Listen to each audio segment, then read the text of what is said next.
Let us talk about the measures of central tendency for ungrouped data.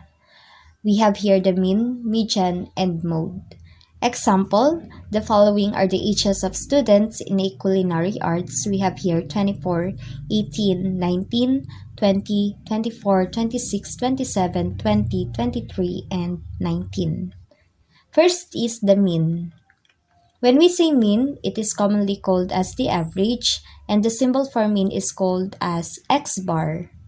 The formula in getting the mean is x bar, or the mean, equals summation of x over n. So in the example, the first step is to arrange the data in ascending order. After arranging the data, we have here 18, 19, 19, 20, 20, 20, 23, 24, 24, 26, and 27. Again, to find the mean, just add or find the summation of the data. So 18 plus 19 plus 19 plus 20 plus 20 plus 20 plus 23 plus 24 plus 24 plus 26 plus 27, and then divide it to the total number of data. So that is 11. So the summation of the ages is equal to 240. Then divide it into 11. The answer will be 21.82. And that is the mean. Next is the median.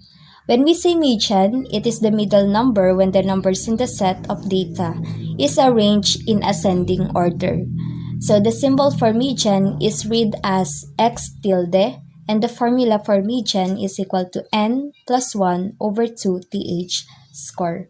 Since we have 11 number of data, we're just going to add 11 plus 1, that is 12, and then divide it into 2.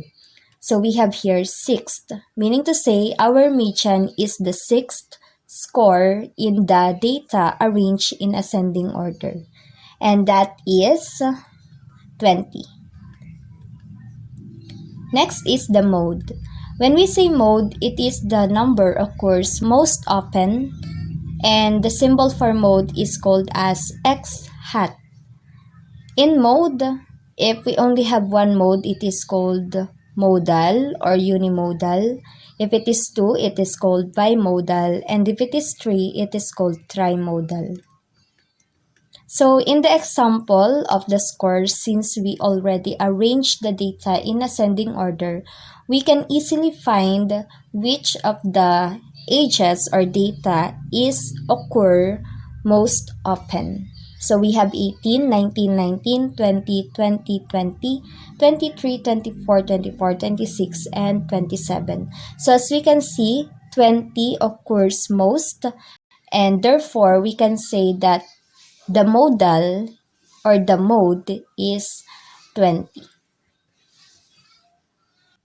Now it's your turn. Find the mean, median, and mode of the ages of the students in a class with an age of 9, 11, 7, 10, 9, 8, 8, 7, 12, 7, 13, 13, and 12. Don't forget to arrange the data first in ascending order.